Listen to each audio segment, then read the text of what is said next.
Have you ever walked away from a conversation feeling drained, misunderstood, or even more stressed than before it began?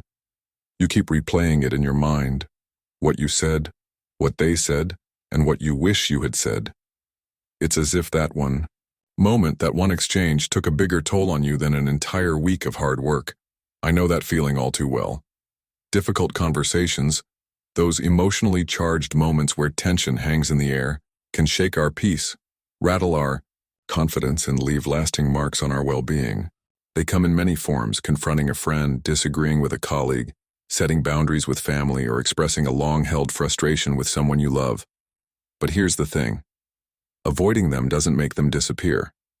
It only builds more anxiety and leaves unresolved emotions simmering beneath the surface. And when we finally do speak up, it often explodes in ways we regret. So why are difficult conversations so difficult? It's not just about what's being said. It's about the emotions underneath. The fear of being judged, the pressure to be understood, the uncertainty of how the other person will react. And the uncomfortable truth is, most of us were never taught how to handle these moments with clarity, calm, and courage. That's why I turned to Stoicism, and that's what I want to share with you in today's video. On Daily Stoic Habits, I'll walk you through how to approach these challenging conversations using timeless Stoic principles. You'll learn how to stay grounded, speak truthfully, without causing harm, and walk away feeling centered, not scattered. So if you've ever wished you could stay calm in the heat of the moment, if you've ever wanted to turn conflict into connection, you're exactly where you need to be. Let's begin with the foundation: how the Stoic mindset can transform the way we handle emotional challenges, starting with what we can and cannot control. Let's pause for a moment. Before we dive into the how of navigating difficult conversations, let's explore something even more important: the mindset behind how we show up in these moments. Because no matter how many techniques or strategies we learn, they won't matter if we don't begin with the right internal foundation. That's where Stoicism offers a powerful shift, one that has completely changed how I approach tension, conflict, and communication. It begins with a deceptively simple question: what is truly in my control? If you're anything like me, you probably spend a good portion of your day reacting to things far outside your control. Someone cuts you off in traffic, you curse under your breath. A coworker sends a passive-aggressive email, you stew over it for hours. A family member says something critical, you carry the weight of those words long after the conversation ends. It's exhausting.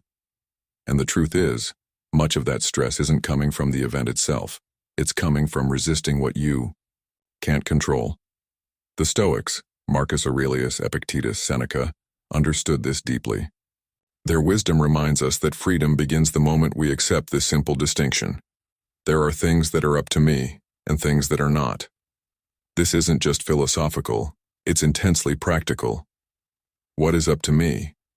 My thoughts, my beliefs, my judgments, my actions, my effort, my words, the way I choose to interpret what's happening. What isn't up to me? The past, the future, the emotions of others, the outcomes of conversations, the way people perceive me, the success or failure of things I can't fully influence. When I first started applying this lens to my own life, it was like someone handed me a map I didn't know I needed. I stopped wasting energy trying to control everything and everyone around me. I stopped arguing with reality. I started putting that energy toward managing myself, my state, my reactions, my clarity. Let me give you an example. Not long ago, I had to confront someone close to me about something they said that hurt me. I rehearsed the conversation in my head a dozen times, trying to predict their response, crafting comebacks for every scenario. But when I finally paused and asked myself, what do I actually control in this? The answer was sobering. Not their response, not their feelings, not their willingness to admit they were wrong. All I controlled was my tone, my intention, my presence, and how well I prepared myself to speak clearly and listen openly. So I did just that. I grounded myself in what was mine to own. And when the conversation happened, it didn't go perfectly, but it didn't need to. because I walked away knowing I had stayed true to my values. And that, to me, was success. This mindset doesn't just apply to big confrontations, it transforms everyday life. A Stoic doesn't seek to control the world. A Stoic seeks to master themselves in a chaotic world. Imagine approaching every conversation with this kind of inner steadiness, not needing approval, not chasing outcomes, just showing up with integrity, presence, and the quiet confidence that comes from being anchored within. Now let me be clear. This isn't about detachment or cold indifference. It's not about becoming numb to other people's feelings. Quite the opposite. Stoicism allows us to care deeply, but without falling apart when things don't go our way. When we stop fighting what we can't control, we gain the clarity to focus on what does matter. And that clarity is everything when it comes to communication. It's the difference between reacting and responding, between being triggered and being thoughtful, between fueling a conflict and calming a storm. So if you're facing a tough conversation, start here. Ask yourself, what part of this can I control? And what do I need to let go of? Because the more you root yourself in that awareness, the more power you reclaim, not over others, but over yourself. And that's where true freedom begins. All right. Now that we've grounded ourselves in the Stoic mindset, knowing what's in our control and what isn't, let's talk about the moment we often dread, the actual conversation. You know the kind. Your chest tightens. Your stomach flips. You're rehearsing in your head over and over. Maybe you're about to confront someone who let you down.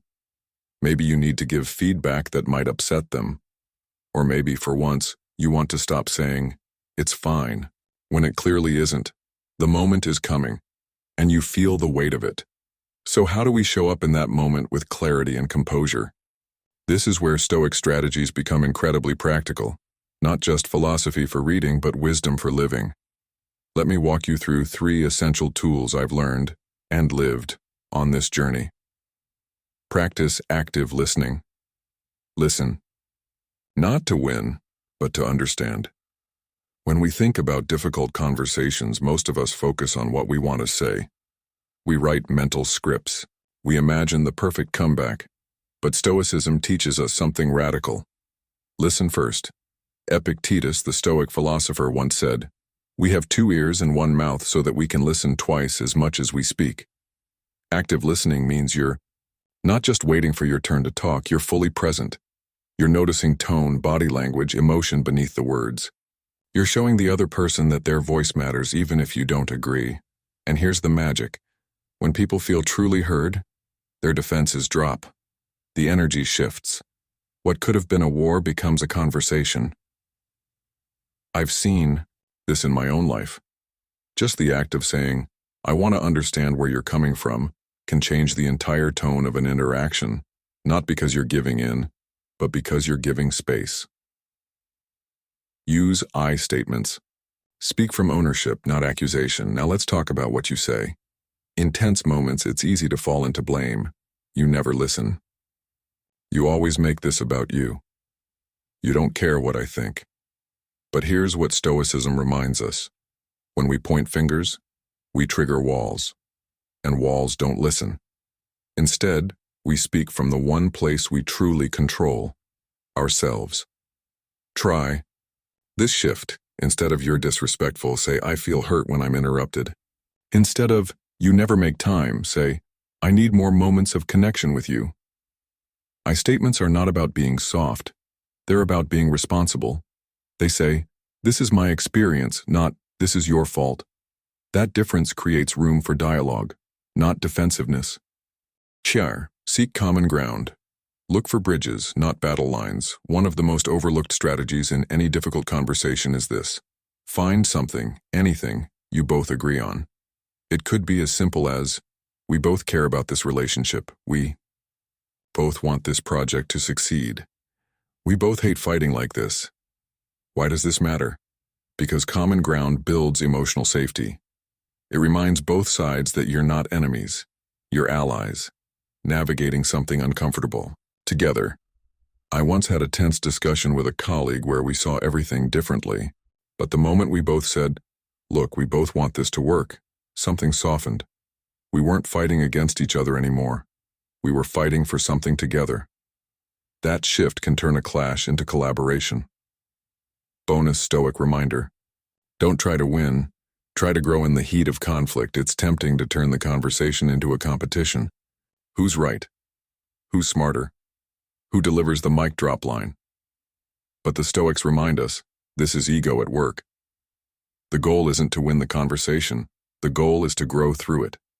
Every tough talk is a chance to sharpen your clarity, stretch your empathy, and practice your values in real time. You're not here to prove superiority. You're here to show up with strength and compassion, and that's what makes these conversations meaningful. Not just what gets resolved, but who you become in the process. Real courage is staying grounded. When it's hard, let's be honest, these strategies are simple but not easy. Listening when you want to interrupt. Taking ownership when you want to blame. Looking for unity when you feel divided. It takes real courage, but the reward is profound. Clarity, connection, and a sense of integrity you can carry with you long after the words fade. I've walked away from conversations where nothing went perfectly, but because I practiced these Stoic strategies, I felt proud of how I handled myself. And that's a kind of peace that doesn't rely on anyone else. So now that we've explored how to navigate difficult conversations with presence and purpose, let's talk about what happens in the heat of the moment. Because knowing what to say is one thing, staying calm enough to say it well. What happens when the pressure actually hits? When the room goes silent after you say something vulnerable? When the other person's face tightens? When your heart starts pounding and your thoughts start racing? You know that moment. It's not hypothetical anymore. It's real. It's happening. Now what? This is where composure becomes more than a concept. It becomes a practice. And Stoicism offers timeless tools to help us stay centered, especially when we feel anything but calm. Let me show you how I've learned to steady myself when the emotional waves start crashing. Mindfulness in the moment. Your breath is your anchor in difficult conversations. Your nervous system kicks in before your mind even realizes what's going on. Your heart rate increases, your muscles tense, your voice may shake. But here's the good news. The Stoics weren't just about mindset. They were about training the body too. When Marcus Aurelius wrote in Meditations, "You have power over your mind, not outside events. Realize this and you will find strength." He wasn't saying this from an armchair. He was writing as a Roman emperor, under immense pressure, learning to master his internal world in the middle of chaos. And it starts with the breath. When I feel tension rise, I go inward.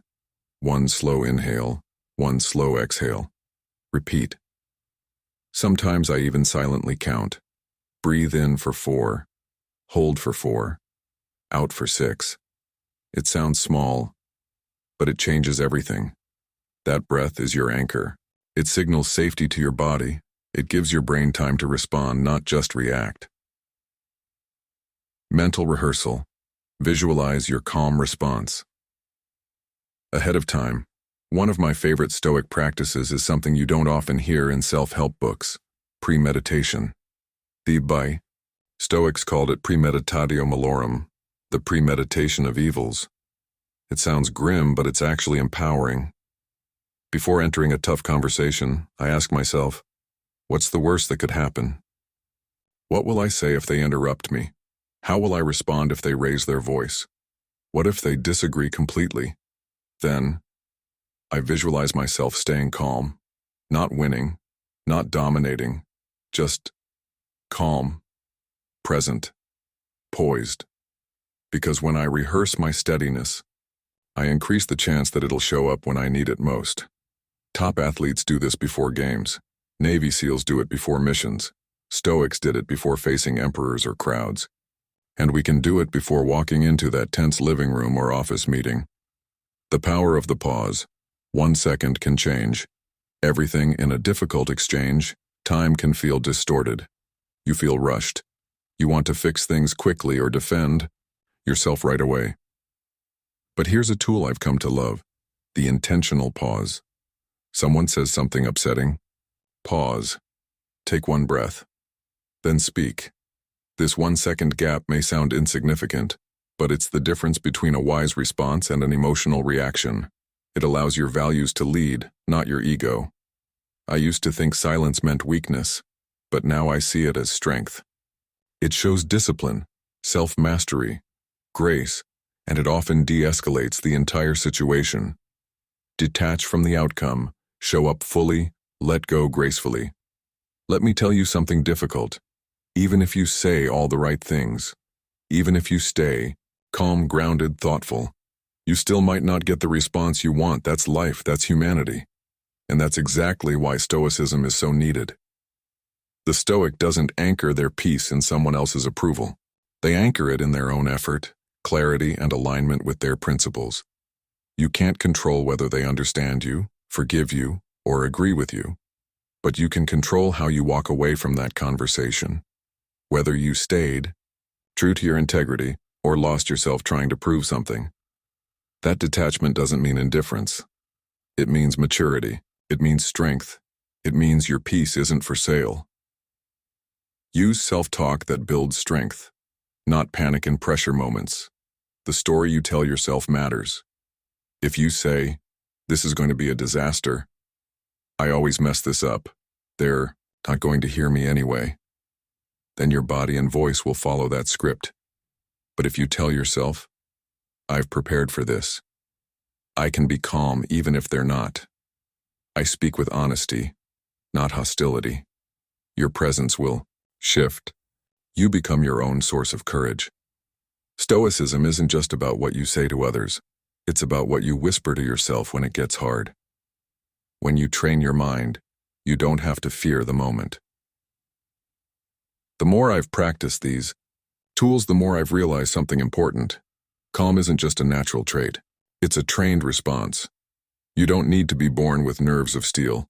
You just need to practice bit by bit how to come home to yourself in the middle of tension. That's composure. That's stoicism in action.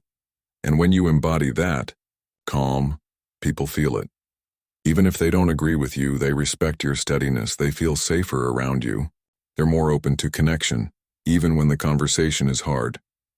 So now that you know how to stay composed under pressure, what do you do next? How do you make sure these conversations actually lead somewhere? To healing, to resolution, to forward movement? You stayed calm. You listened fully. You expressed your thoughts with clarity and ownership. You breathed through the tension. You let go of control where it wasn't yours. But here's the next big question. What are you actually hoping to walk away with? What's the point of the conversation? This is a part so many people skip, and then they wonder why their conversations leave them feeling unresolved or confused, because if you don't define a clear purpose, you can't create a meaningful outcome. And that's where the final Stoic principle comes in. Don't just speak, lead the conversation toward growth. Let's unpack how to do that. Start with intention. What do you actually want? It sounds obvious, but most of us go into tough conversations armed with emotion, not intention. Do you want to be heard? To repair trust? To set a boundary? To express care? To clear resentment? To make peace with the past? Get specific, because when you know your true goal, you stop chasing unnecessary arguments. You don't get pulled into distractions. You stay aligned. Marcus Aurelius reminded himself constantly, ask yourself at every moment, is this necessary? So, I ask myself, is this argument serving the outcome I want or just feeding my ego? Is this sentence helpful or just clever? When you act from purpose, your words become tools, not weapons. 2. Use empathy as a strategy. Not to agree, but to understand. Empathy doesn't mean excusing bad behavior or agreeing with the other person's viewpoint. Empathy means pausing long enough to understand why they feel what they feel. It's saying, I can see how that might have been hard for you. I didn't realize it landed that way. I'm listening. That wasn't my intention, but I understand your perspective. When you do this sincerely, something shifts. You turn the conversation from me versus you to us versus the problem.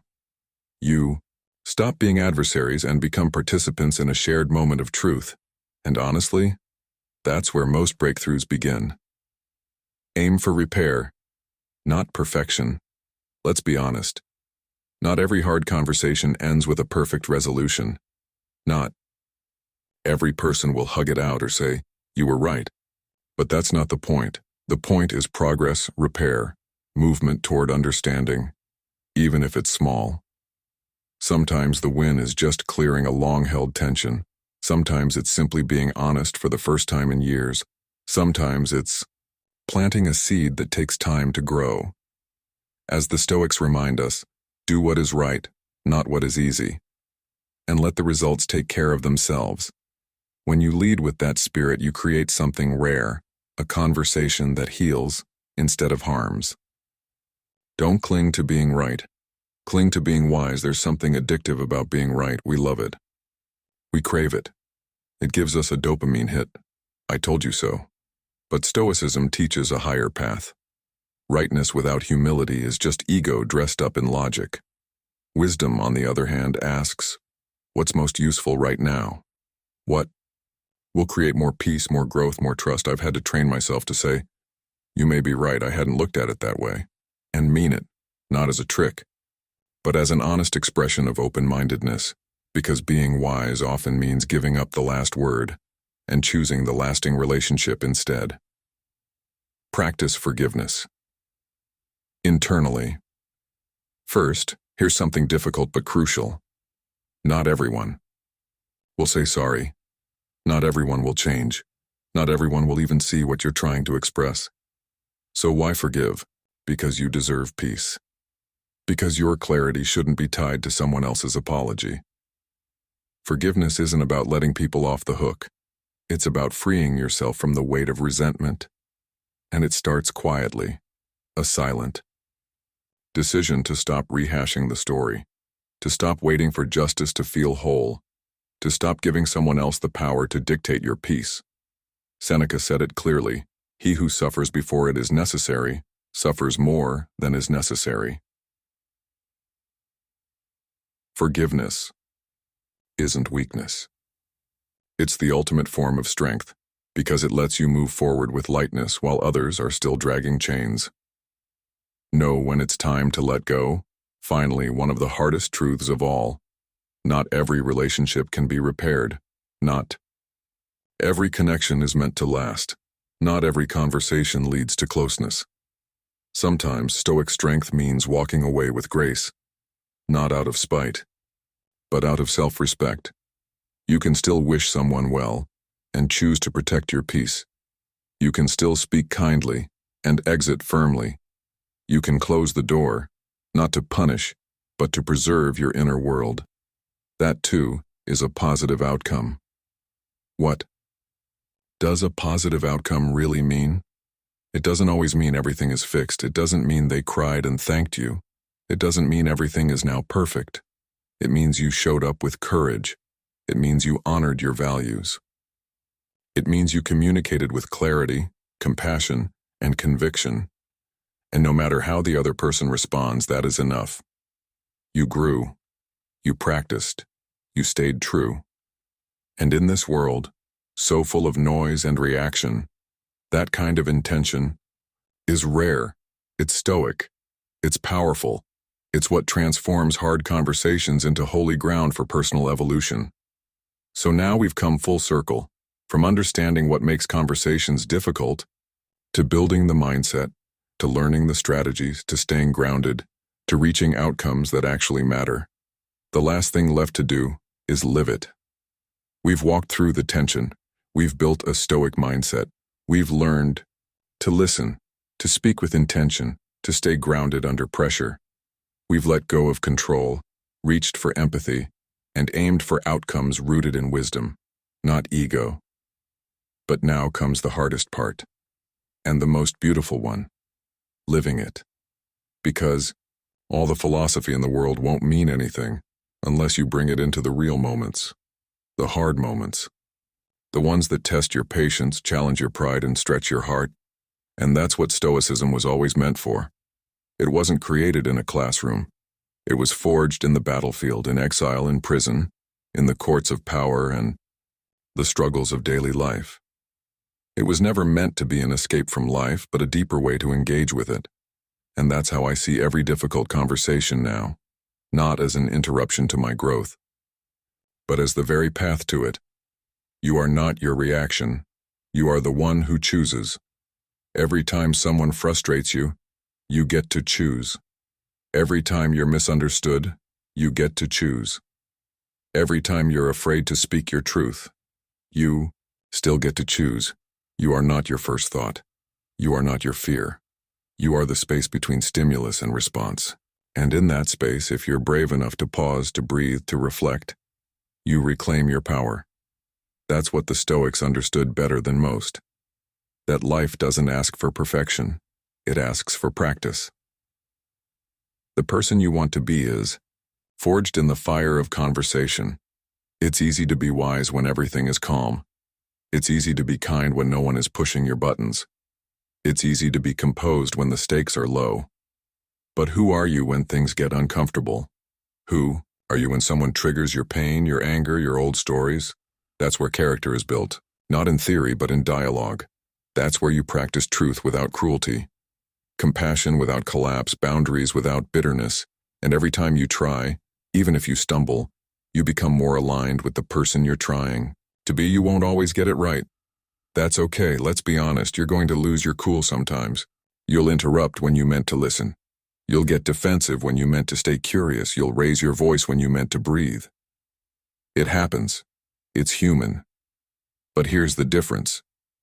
Stoicism makes you don't stay stuck in that moment. You don't shame yourself, you reflect, you learn, and you return to practice. Because growth is not linear. It's layered, imperfect, and earned in the everyday. Hard conversations are not obstacles. They're invitations, invitations to grow, to heal, to repair what's broken, to bring truth into the light, to stop hiding behind silence, to become someone who doesn't just speak, but transforms spaces with presence, even if the other person isn't ready, even if the result is messy, even if nothing changes on the outside, you will have changed on the inside. And that's what this journey is really about. So what happens now? Now, you try, not perfectly, just consciously. You start noticing how you speak when you're tired, how you listen when you disagree, how you show up when it's easier to avoid, how you stay, not to win, but to understand. You begin to treat every conversation, every moment of tension as a chance to practice, to walk the path the Stoics walked, with courage, with clarity, with compassion. And when you forget, come back. There will be days when you forget all of this, when you explode, when you shut down, when you say something you regret. That's okay. You don't need to be flawless. You just need to come back, to the breath, to the pause, to your values, to what you know matters most. As Epictetus said, don't explain your philosophy, embody it. Let your life be the proof. Thank you for being here. If this video spoke to something inside you, if it made you reflect, breathe deeper, or feel a little more prepared for the next hard conversation, then I invite you to take one small action. Practice. Today. Pick one conversation, big or small, and bring your whole self to it with presence, with patience, with purpose. Because the world doesn't need more noise. It needs more clarity. It needs more people who can stay grounded in truth, even when things get messy. That's you. That's us. That's what Daily Stoic Habits is all about. Due to time constraints, we will stop here. I hope this video is useful to you. If it can help you even a little, I will feel very satisfied. Please save the video to your playlist if you want to listen to it again at any time. Please like and share it with many people because sometimes a timely message can change a life. And don't forget to subscribe to the channel Daily Stoic Habits. Press the notification bell so you don't miss the next valuable videos. Goodbye, and see you again.